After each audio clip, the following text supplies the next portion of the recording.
ಆಗುವುದರ ಬಗ್ಗೆ ಇದೀಗ ಚರ್ಚೆಗಳು ಜೋರಾಗಿ ನಡೀತಾ ಇದೆ. ನಿಮ್ಮ ನ್ಯೂಸ್ 18 ಕನ್ನಡದಲ್ಲಿ ಮೆಗಾ ಕವರೇಜ್ ಅನ್ನು ನಾವು ನಿಮ್ಮ ಮುಂದೆ ಇಡ್ತಾ ಇದ್ದೀವಿ. ಈ ಕ್ಷಣ ನಮ್ಮ ಜೊತೆ ದೂರವಾಣಿ ಸಂಪರ್ಕದಲ್ಲಿ ಮಾನ್ಯ ಶಾಸಕರಾದಂತಹ ಪ್ರೀತಮ್ ಗೌಡ ಅವರಿದ್ದಾರೆ. ಸರ್ ನಮಸ್ಕಾರ. ಸರ್ ನಮಸ್ಕಾರ. ಹೇಗಿದ್ದೀರಿ sir? How are you?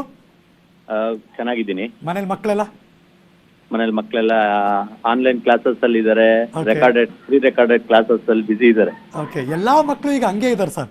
But ಈ ನಡುವೆ ಈಗ ಶಾಲೆ ಓಪನ್ ಮಾಡುವ ಚಿಂತನೆ ನಡೀತಾ ಇದೆ. If I ask you straight question ಕೇಳ್ತೀನಿ ನಿಮ್ಗೆ ನಾನು. ಒಂದು ಕ್ಷಣ ಶಾಸಕರು ಅಂತ ನಿಮ್ಮನ್ನು ಅನ್ಕೊಳ್ಳಲ್ಲ, ಒಬ್ಬ ಪೇರೆಂಟ್ ಆಗಿ ಈಗ ಸ್ಕೂಲ್ ಓಪನ್ ಆದ್ರೆ ನೀವು ಕಳಿಸ್ತೀರಾ ಸರ್?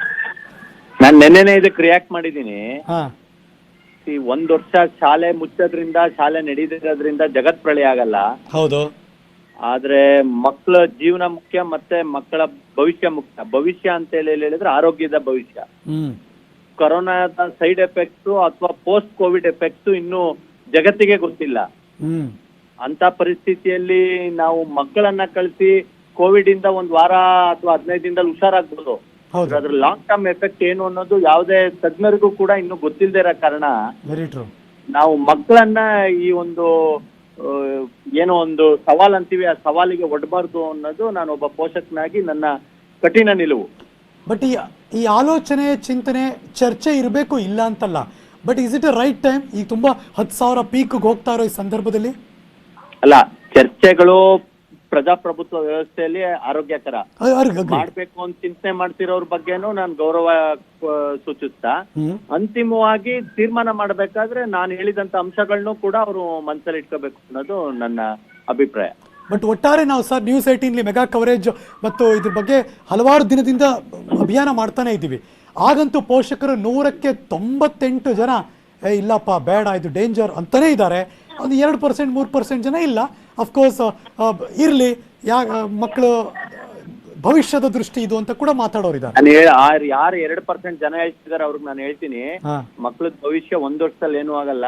1 ವರ್ಷ ನಿಧಾನ ಕೊಟ್ಟಿದ್ರು ಅಥವಾ 1 ವರ್ಷ ನಿಧಾನ ಸ್ಕೂಲಿಗೆ ಸೇರ್ಸಿದ್ರು ಅನ್ಕೊಬಿಡೋಣ. ಆದ್ರೆ ಮಕ್ಳಿದ್ರೆ ಅವ್ರ ಭವಿಷ್ಯ ಅಲ್ವಾ, ಮಕ್ಳೇ ಇಲ್ಲ ಅಂದ್ರೆ ಏನ್ ಭವಿಷ್ಯ? ಅದು ಕರೆಕ್ಟೇ. ಬಟ್ ಈ 10th ಸ್ಟ್ಯಾಂಡರ್ಡ್ ಮತ್ತು ಸೆಕೆಂಡ್ PUC ಪೇರೆಂಟ್ಸ್ ಗೆ ಒಂದಷ್ಟು ಟೆನ್ಷನ್ ಇದ್ದೇ ಇರುತ್ತೆ ಸರ್. ಏನಿಲ್ಲ, 10th ಸ್ಟ್ಯಾಂಡರ್ಡ್ ಅವ್ರಿಗೂ 1 ವರ್ಷ, 9th 2 ವರ್ಷ ಓದಿದ್ರು ಅನ್ಕೊಳ್ಳಿ. ಸೆಕೆಂಡ್ PUC ಅವರು 9th ನಾವ್ ಇಡೀ ಏನು ವ್ಯವಸ್ಥೆ ಇದೆ, ಶಿಕ್ಷಣ ವ್ಯವಸ್ಥೆ ಇದೆ, ಇದು ಬಹಳ ಗಂಭೀರವಾದ ವಿಚಾರ. ತಾವ್ ಹೇಳಿದ್ ಬಹಳ ಒಳ್ಳೇದಾಯ್ತು. ಮುಂದಿನ ವರ್ಷ ಮಾಡ್ಲಿ 10th ಇಂದ. ಏನು 1 ವರ್ಷಕ್ಕೆ ಈಗ 60 years ಇದೆ, 61 years ಮಾಡ್ಕೊಳ್ಳೋಣ. ಕಾನೂನು ಮಾಡೋರು ಯಾರು? ನಾವೇನೆ. ರಿಟೈರ್ಮೆಂಟ್ ಇದೆ, 1 ವರ್ಷ ಜಾಸ್ತಿ ಮಾಡೋಣ. ಅಥವಾ UPSC ಎಕ್ಸಾಮಿಗೆ 30 ವರ್ಷ ಕಟ್ ಆಫ್ ಇರುತ್ತೆ, 1 ವರ್ಷ ಎಕ್ಸ್ಟ್ರಾ ಕೊಡಿ. ಈ ತರದಾದ ಒಂದು ಮಾರ್ಪಾಡುಗಳನ್ನ ನಮ್ ಕೈಲಿರೋ ಅಂತದನ್ನ ಮಾಡ್ಕೊಂಡು, ನಮ್ ಕೈ ಇಲ್ದೇ ಇರೋದನ್ನ ಯಾವ ರೀತಿ ಎದುರಿಸ್ಬೇಕು ಕೊರೋನಾನ ಅನ್ನೋದ್ರ ಬಗ್ಗೆ ಮಾತ್ರ ಯೋಚನೆ ಮಾಡಬೇಕು. ದೊಡ್ಡ ನಮ್ ಕೈಲಿರೋಂತ ಕೆಲಸಗಳೇ. ಹೌದು ಸರ್. ಬಟ್ ಬೇರೆ ದೇಶಗಳು ಈ ತರ ಪ್ರಯತ್ನ ಮಾಡಿದಾಗ ಅಲ್ಲಾಗಿರೋ ಕಾನ್ಸಿಕ್ವೆನ್ಸಸ್ ನೋಡಿದೀವಲ್ಲ ಸರ್ ನಾವು. ನಾನು ಬೇರೆ ದೇಶ, ನಮ್ಗೀಗ 130 ಕೋಟಿ 2011 ಸೆನ್ಸಸ್ ಪ್ರಕಾರ ಇದೆ.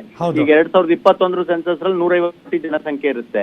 ಬೇರೆ ದೇಶಗಳು ನಿಮ್ಗೆ 8 ಕೋಟಿ 10 ಕೋಟಿ 6 ಕೋಟಿ ಜನಸಂಖ್ಯೆ ಇರೋ ದೇಶನ 130 ಕೋಟಿ ಜನಸಂಖ್ಯೆ ಇರೋ ದೇಶಕ್ಕೆ ಕಂಪೇರ್ ಮಾಡಕ್ಕಾಗಲ್ಲ. ಮತ್ತು ನಮ್ಮ ಆರ್ಥಿಕತೆ ಮತ್ತು ನಮ್ಮ ಪರಿಸ್ಥಿತಿಗೆ ಯಾವ ರೀತಿಯಾಗಿ ನಾವು ಅವರೆಲ್ಲರಿಗೂ ಮೆಡಿಕಲ್ ಅರೇಂಜ್ಮೆಂಟ್ಸ್ ಮಾಡ್ಬೋದು ಅನ್ನೋ ಒಂದು ಯೋಚನೆನೂ ಇರ್ಬೇಕು.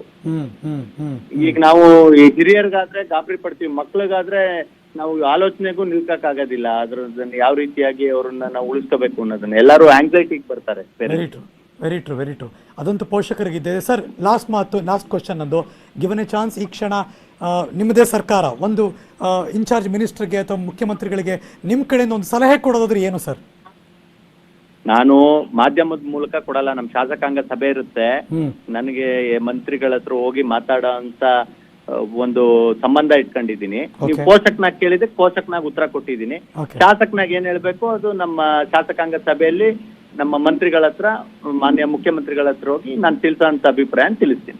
Right sir, thank you so much. News 18 ಜೊತೆ ಮಾತಾಡಿದ್ದಕ್ಕೆ. ಬಿಜೆಪಿ ಶಾಸಕರು ಪ್ರೀತಮ್ ಗೌಡ ಅವರು. ನ್ಯೂಸ್ ಮುಂದುವರಿಸ್ತೀನಿ. ನಿಮ್ಮೆಲ್ಲರ ಗಮನಕ್ಕೆ ಕಂಟಿನ್ಯೂಸ್ ಆಗಿ ನಾವು ಕೂಡ ನಿಮಗೆ ತೋರಿಸ್ತಾ ಇದ್ದೀವಿ. ಎಲ್ಲ ಮಾಹಿತಿಯನ್ನು ಅಪ್ಡೇಟ್ ಆಗ್ತಾನೆ ಇರುತ್ತೆ. News18kannada.com ಯಾವಾಗಿದ್ರು ಎಲ್ಲಿದ್ರು ಕೂಡ ಅದನ್ನು ಕ್ಲಿಕ್ ಮಾಡಿ ಮಾಹಿತಿ